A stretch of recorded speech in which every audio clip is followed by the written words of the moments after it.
Watercolor is a very challenging medium. You struggle sometimes to get good results, and it can be very frustrating. So if you add to that the bad materials, then only very good artists can get good results with bad materials. Very experienced artists, masters, they can do well with everything. David Taylor, who's an Australian master, very good master for years and years, he's been a master. He always said it, more beginner you are, better materials you need. So paper needs to be 100%. Boy, do we have a treat today. We are interviewing Angela Barbi, brand ambassador of Daniel Smith. She's also well known with Escoda paintbrushes and among all the other greats such as Joseph Zavukovich and Alvaro Casanet. If you're looking for a really unique, inspiring way to be a watercolorist, this is the interview for you. Make sure you have a notebook because this gets super good. So without any further ado, let's go to that interview now. So Angela, I'm so excited that you would do this interview. I really have enjoyed getting to know you, and I feel like some artists out there would like to know a little bit about you and what you do in your type of watercolor process. Hi, Gabriel. Very nice to be here with you. And I think it's a very interesting idea, this thing of letting, of getting people to know more artists. And about me, I like to do very expressionistic paintings in general, watercolors, or when I did silk. So I am very much in love with color, and the color is what expresses most what I feel. Because for me, I'm an emotional painter, I would say, and I'm not.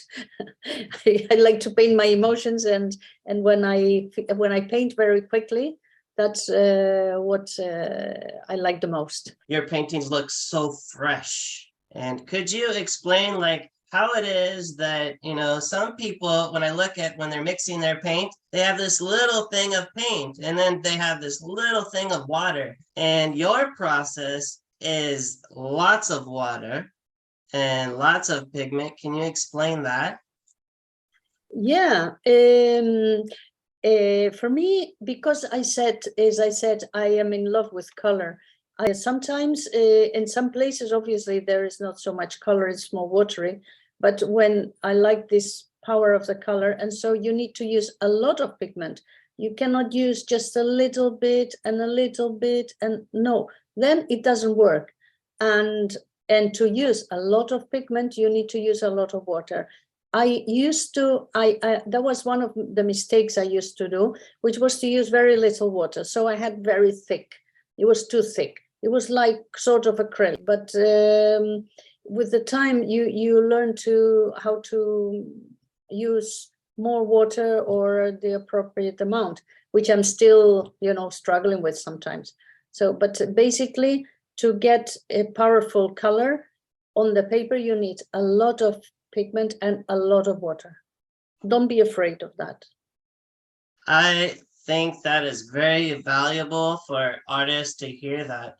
And one of the questions that artists have is, what do you find most rewarding about watercolor painting?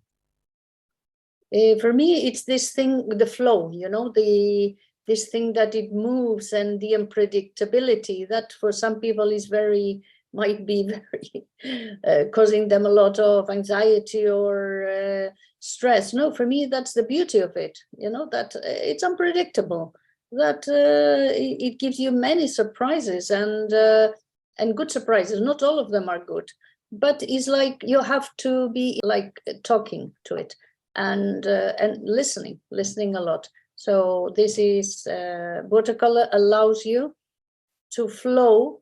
It's like in your movements, because you can integrate all your body when you paint. You don't have to paint like stiff and only from this little end, but paint. So that's why I find it difficult to paint sitting down. I have to paint standing up. So that's the beauty of watercolor, the flow in the unpredictability, I would say. And I like how you just moved your body when you said the flow and then standing up. It's so true. Like I think of like even beautiful dances, you know, and beautiful music, how it Exactly, makes you Gabriel. flow. Exactly. And I had a teacher that taught me to do very different things. And one of the things she did, imagine that, just picture yourself, a broom, you know, one of those round brooms, not one of those, like the brooms that a witch has, that round broom, but a bit smaller, tied to your waist, and then dipped into paint and then painting that on paper. Imagine doing that, trying to draw circles. Isn't that very integrate with your body? Totally integrated, no? With the movement, your body, you can do that with your arm, with your hand, and big brushes are more expression, you know, more, you can let yourself go more. Because I'm right now teaching a lady that has a tremor, and I'm actually teaching her that this would be a beautiful moment to use that to create a beautiful voice that speaks to other artists. Exactly.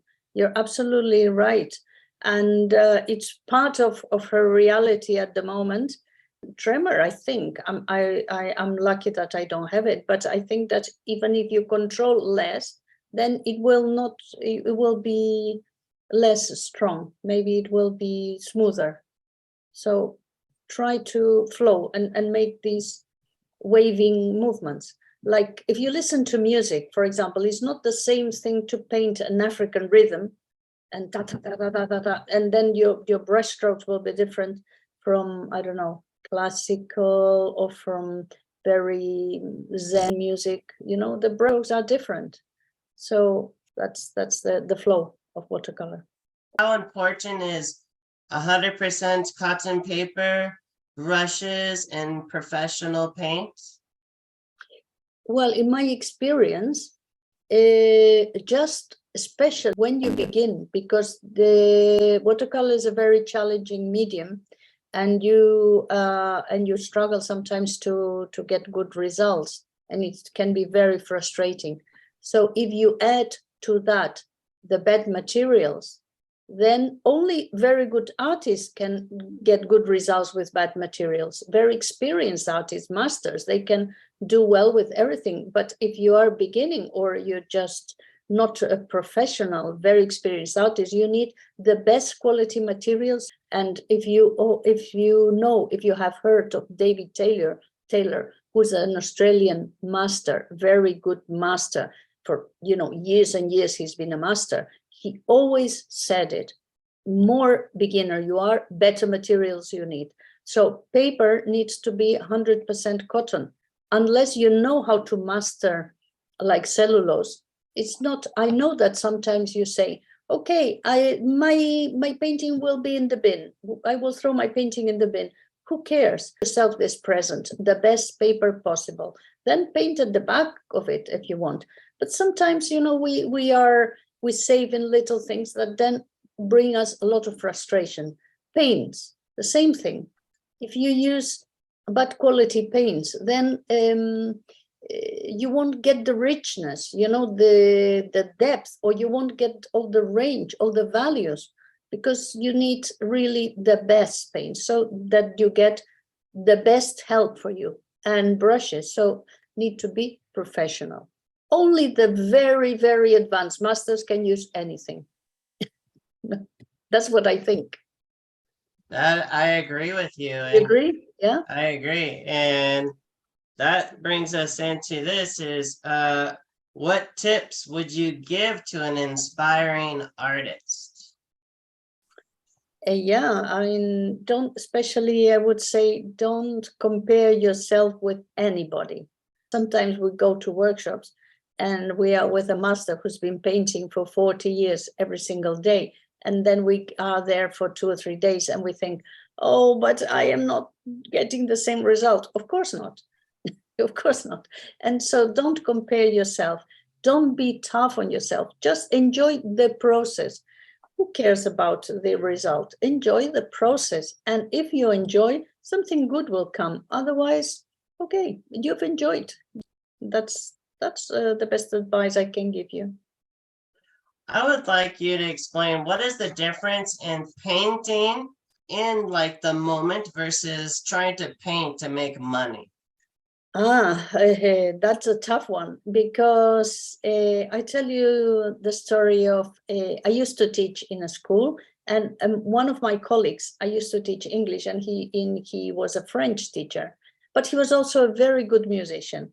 And I said, "Oh, a pity that you cannot work teaching music or doing. You cannot that you have to teach French in order to earn your bread and butter." He said, no, that's the best thing. I don't want to have the pressure of earning money doing something that I like, because then it destroys the pleasure in it. I have too much pressure on me, and I cannot be really creative. So I don't know, for some time, it might be important to just enjoy and try to earn somewhere else. And little by little, get yourself introduced into the market, but don't let this pressure of earning money destroy your passion for your painting and for your inspiration. So don't let that happen. I agree. I one of the ways I found you, interview other women artists, Instagram maybe. Yes, it is There Instagram. was a fun one, I think with Lisa Wang, Joseph Yes. Zvukovic's wife, and there was many other favorites. I really feel that there are some women that I have in my life that speak to men and women, but I really feel like you can speak into the spirit of other young women artists. What would you like to say to them? That, like in many other fields of life, we have to show the strength in our gender, because we are not stronger than men. It's not about competition or fighting. It's just respecting our sensitivity and our strength, because we are really strong. We have to do many things at the same time, but in a very respectful way, I think. So watercolor is just respecting this sensitivity. Maybe women have more our right side of the brain maybe is we have more of that than a man. A man maybe is more left, the left brain, also right brain, but I think that this is a characteristic for women, and that we have to exploit. Don't be afraid of exploiting that. Actually, this year, you know that I organize courses as well. This year I have 2 women for the first time, 2 women teaching. Yes, one of them is Lisa Wang that you mentioned, and the other one is the Japanese Yuko Nagayama. So that's I'm very happy to have 2 women, and little by little giving women more support. Not to cut away from talking about amazing women artists, but I think we need to talk about this right now. Is can you talk about how you got into organizing workshops where people come to your beautiful city? Yeah, that was very coincidental.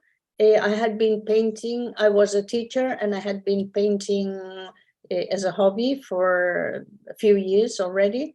And then it all, one thing came after another. It all fell into place. It was like life led me into that through someone in Britain who attended many courses. His brother organized for him a painting holiday in Girona province, and I was invited, and they were all people over 70.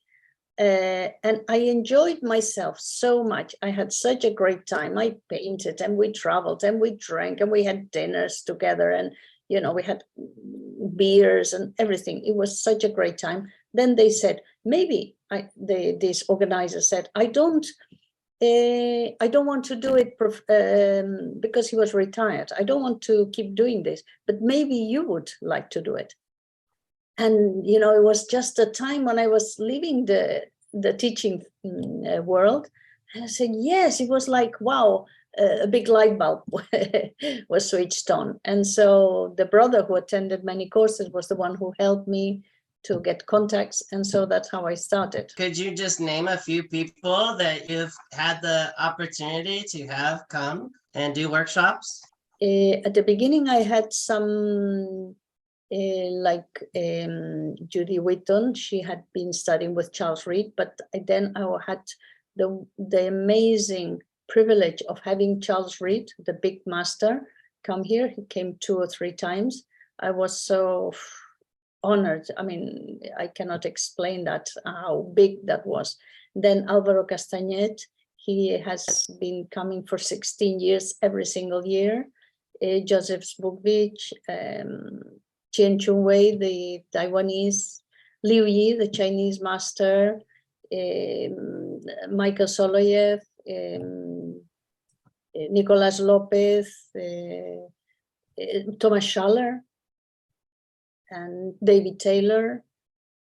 The greatest, really, really some of the greatest masters. And I'm so humbled by that. You share your story, how you met John and Catherine? With pleasure, with pleasure. You know that in 2000, I think it was in 2015, for 2 or 3 years, the Shenzhen city had a wonderful biennial, and a fantastic biennial organized by this Chinese man.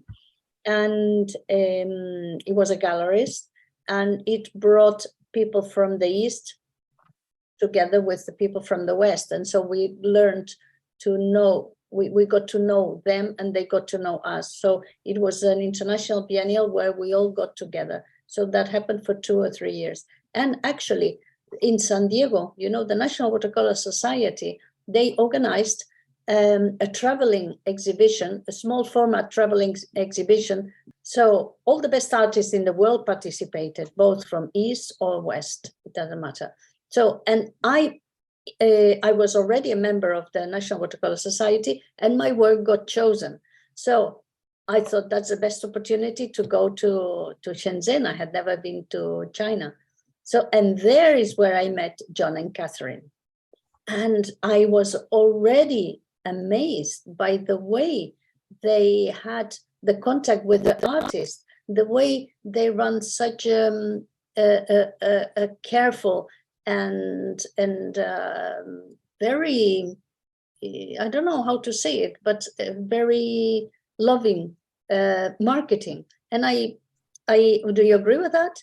Yes. They have a loving attitude. And I didn't know them, but I congratulated them because I saw, oh, I love the way you run your business, because it was just so respectful, so loving, and so quality, only quality.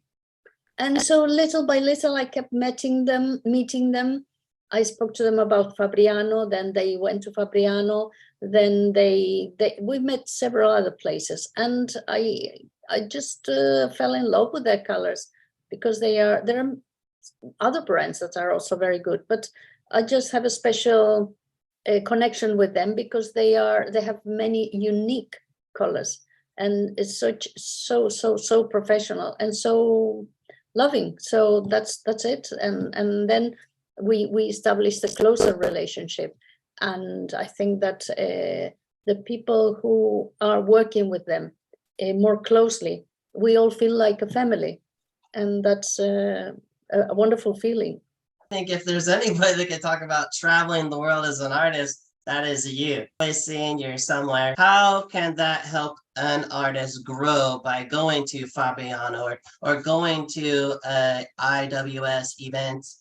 And how has that helped you? I will only say 2 words. You must travel. It's a must. It's not just an option. You have to do it, because it will open your field. It will open your mind. It will get you connected with people, and you will be known. So Nicolas Lopez is now very well known, but I remember the first time he went to Fabriano. That's a few years ago, I cannot remember, 5 years ago, 4 or 5 years ago. And he was like a young painter. Nobody had ever heard of Nicolas Lopez, because in Europe, I don't know, in the United States maybe as well, but you know, South America is so far away that we don't know anything about South American painters. We know more about Europeans, Americans, or Australians, but Latin America is very, we don't get the news, we don't get to know them. So it is as if they didn't exist, which is not true. But so Nicolas came to Fabriano, and then we started to see him, people from all over the world, because in Fabriano, like in many IWS events, there are people from Turkey, from America, from Peru, from Italy, from Norway, from Australia, from India, from Singapore, from everywhere in the world. So he had the opportunity to be seen by all these people, and we all, wow, what is this? You know, all of a sudden, his talent just showed naturally, and his personality, he's such a good personality. But then he started to make connections with people and accepting invitations and flowing with what was happening. And now he's much better known in Europe and in all our Western world, let's say. So you have to travel to enjoy meeting people, to see how other people do the same things that maybe you struggle to do. Oh, this person has done it in this way, or in this country they tend more to do it like that, or this particular. So, and then be seen also. How if you want to raise awareness about your work, you have to travel. People have to know you, not just a piece of paper or a photograph in internet. No, your face, your personality, your body, your energy. Hearing your passion and your flavor for life. I think one other fun thing too is how is you know how many languages? 8. When you're hungry to learn like 8 languages, or hungry to learn more about watercolor, is that significant? Yes, because you see, the same way as we said, traveling, I've traveled to many places, but learning a language is also learning a culture. You don't only learn about a language, or you don't only learn a language like English. It's not only how to speak the language, but how the British think, how the Americans think, how other people think. So you learn how to speak Italian, so you feel the Italians. And watercolor, the same. You have to be curious and see how the others paint, and what can I learn? What can I give from myself? What can I share? So that's the curiosity is very important in every field in life. So maybe you always cook the pasta in the very same way. For 20 years, you've cooked pasta in the same way. You go to Italy, and what happens? All your wonderful structures are broken because they cook it in a totally different way. Hey, what is that? So that is the beauty. That is the learning, isn't it? So they won't cook for a second more than necessary. So wow, I thought I was doing it in the right way, but there is a same thing in everything, in watercolor, in languages. You speak one language, but what about all these people that speak a totally different language that sounds so beautiful, so musical, or whatever? I agree. I noticed a huge difference in my work when I went to Italy, and then when I came back, and now when I think about the smells and the flavor and the conversations I had, that goes all into my painting now. And I see a Exactly. person now painting a painting over here that's never been to Italy, and I go, "You've got to go to Italy. Your paintings will change." And they look at me like, "Huh?" And I'm like, "Well, don't take my word for it.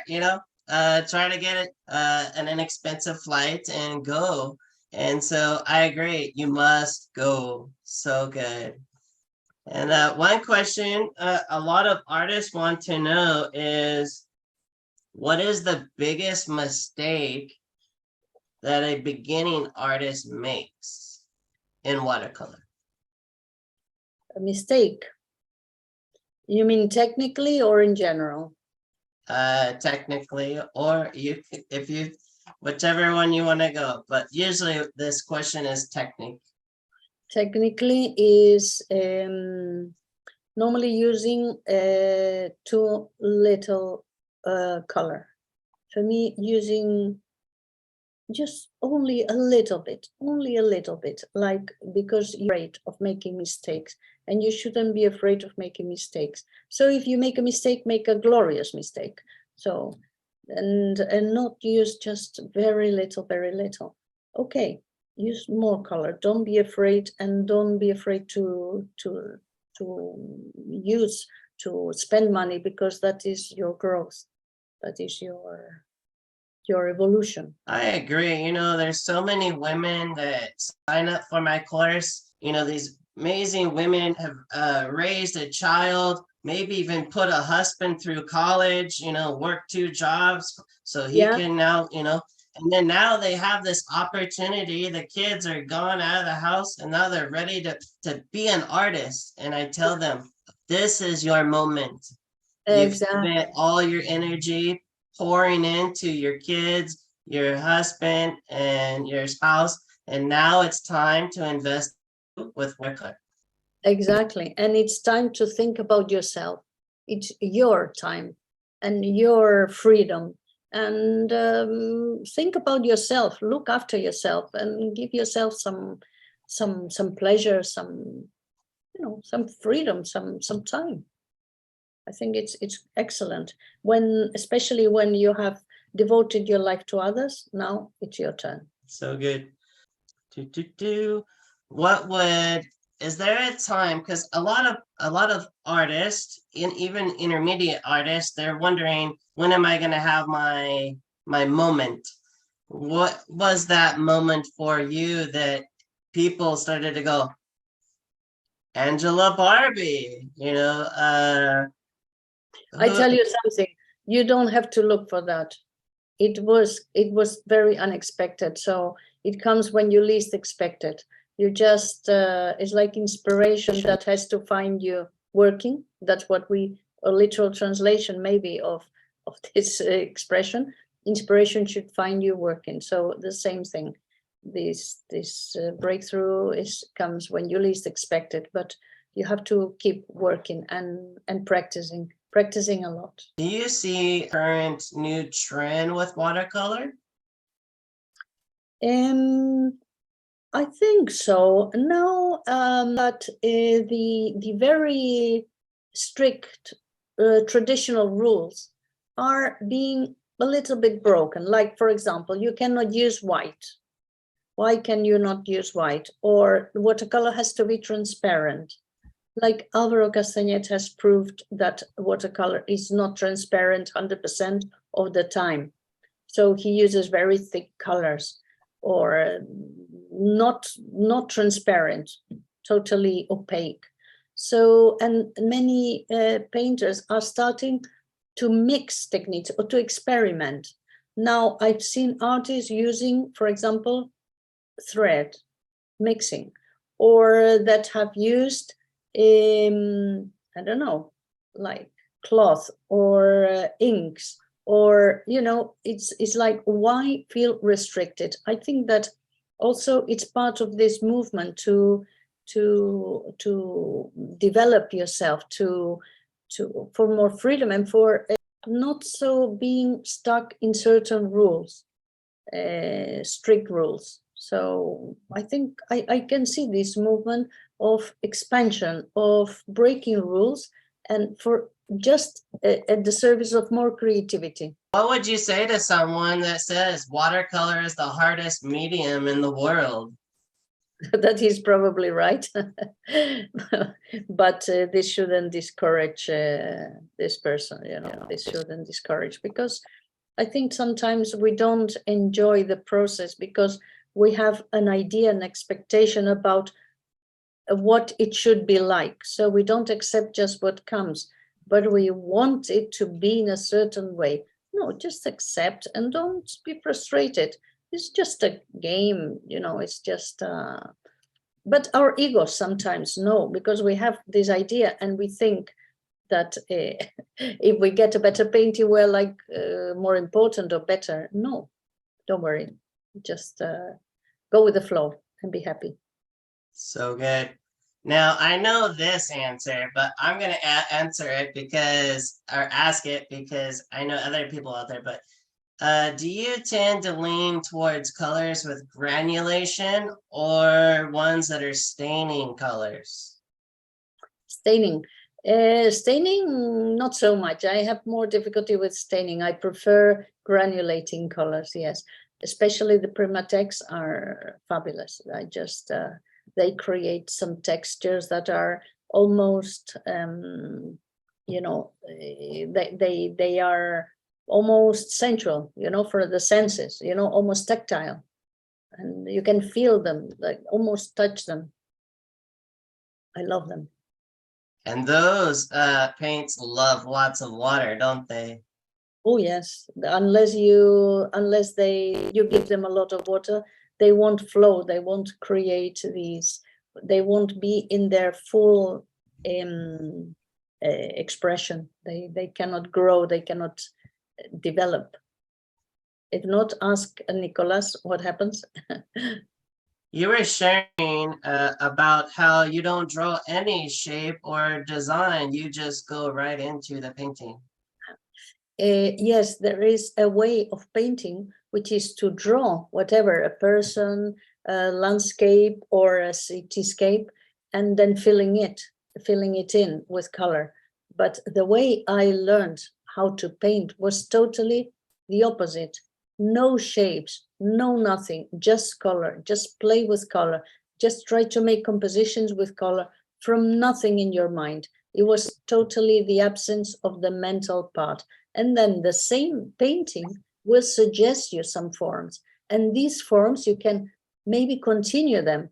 And they have no connections with the preconceived mental idea.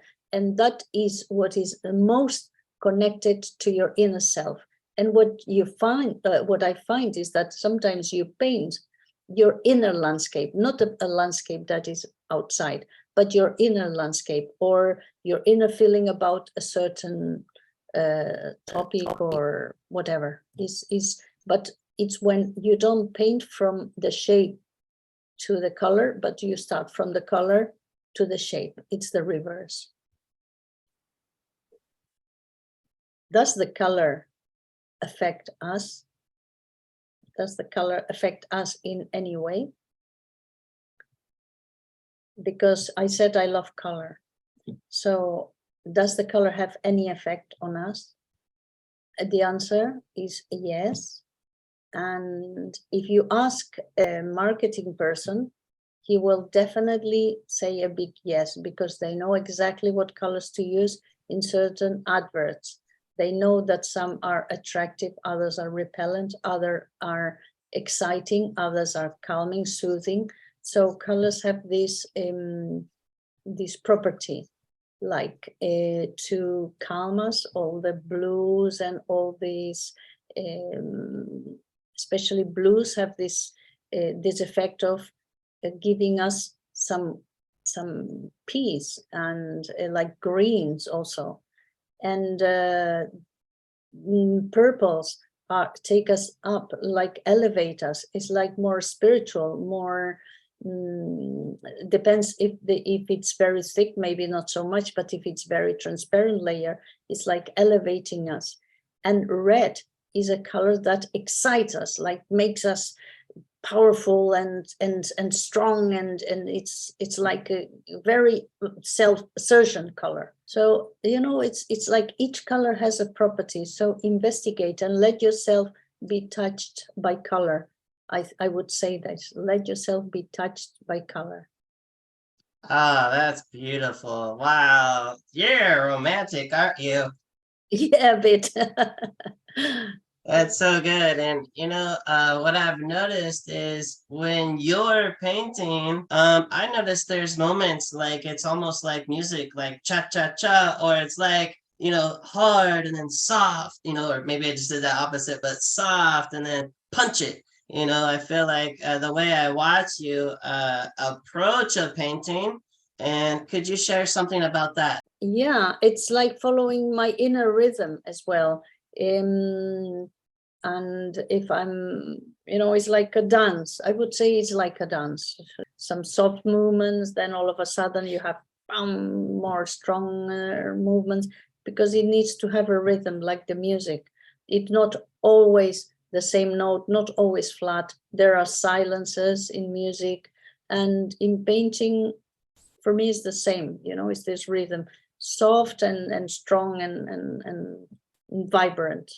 It cannot be, sometimes yes, sometimes some paintings are very vibrant, all of them, but in general, pace yourself.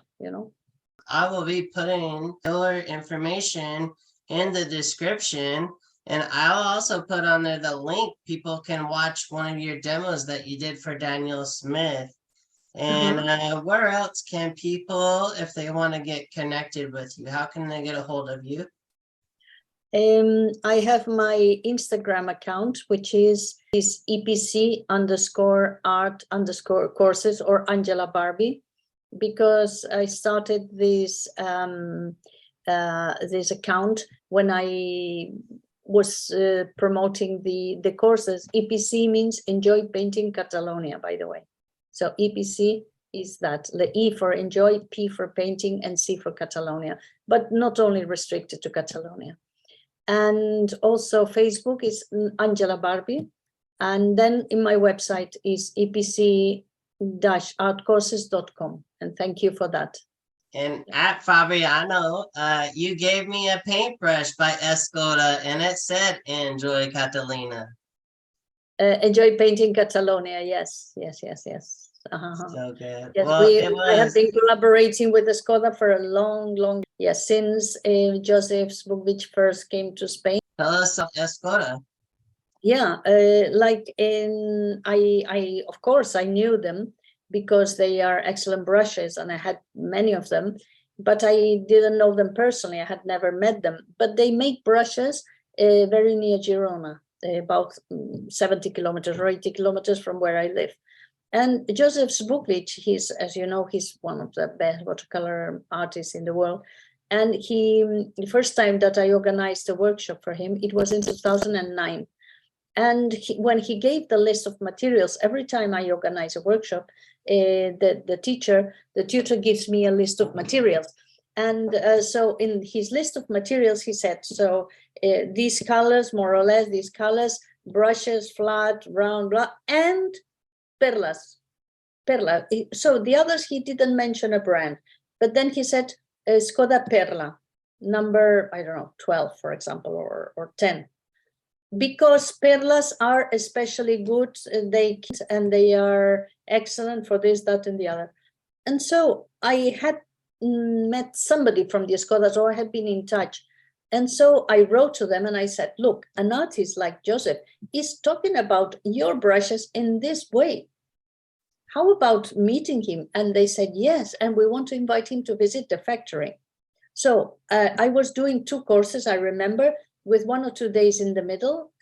He did 2 back-to-back courses, but there was 1 or 2 rest days. So in one of these, he said, yes, I would like to go. So I accompanied him there. And on that day, he was a bit tired, from the week before. But then when he got to the factory and he saw all those machines, because Joseph started to be an industrial designer. So his mind works in this way. He understands machines. And he was he couldn't get over that. He said, but you can eat from the floor. It's so clean, So that was really, he was really amazed. And they started a collaboration. That was the first time that because he said, I love your brushes so much. And what I have seen, I love it so much, because all the brushes are handmade, that you can use my name. You can use my name whenever. He didn't charge them for anything, but they are so humble that they didn't use his name. I would have put his photo on the main, on the homepage. No, they just, okay, yeah, that's fine.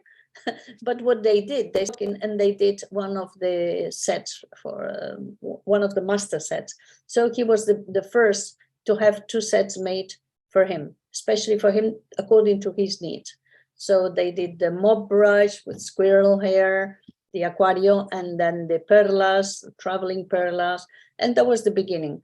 And then every time I had a teacher come to my courses, like Alvaro, he also went to the factory, and he also had a set made for him. And Charles Rizzo, he has really Kolinsky hair set, and Thomas Schaller, I think, I'm not sure. So most of the teachers have a set made by them. Then they made other sets as well for other people. But that was the beginning of a collaboration. And also they come to my courses and present what they do. And so the latest set they have made is for Michael Soloviev from Canada. And it's a beautiful set as well. And I believe that you are also an ambassador for them, aren't you?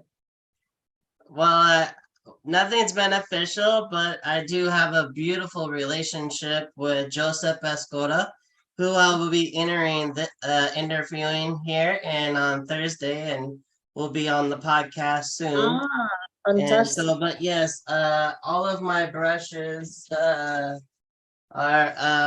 Escoda, and Fantastic. all my students paint with Escoda.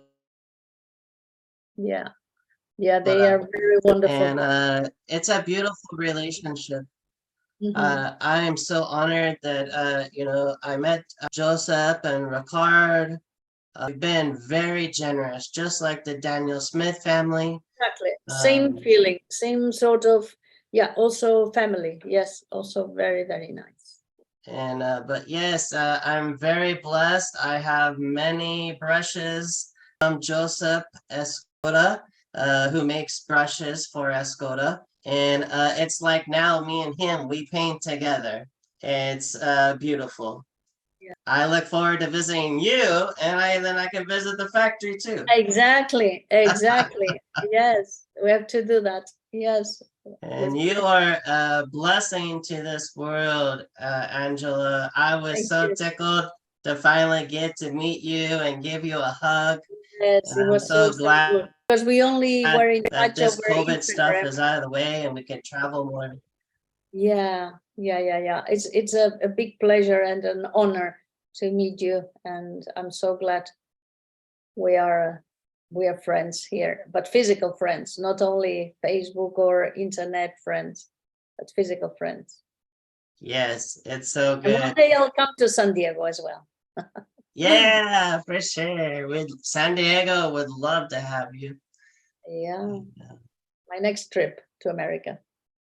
Well, thank you so much, Angela. I appreciate you gave us so many little nuggets that we can take from, and I'm sure people will need to watch this over and over and take notes. Thank you so much for doing this interview. I'm so, so happy to have been here with you.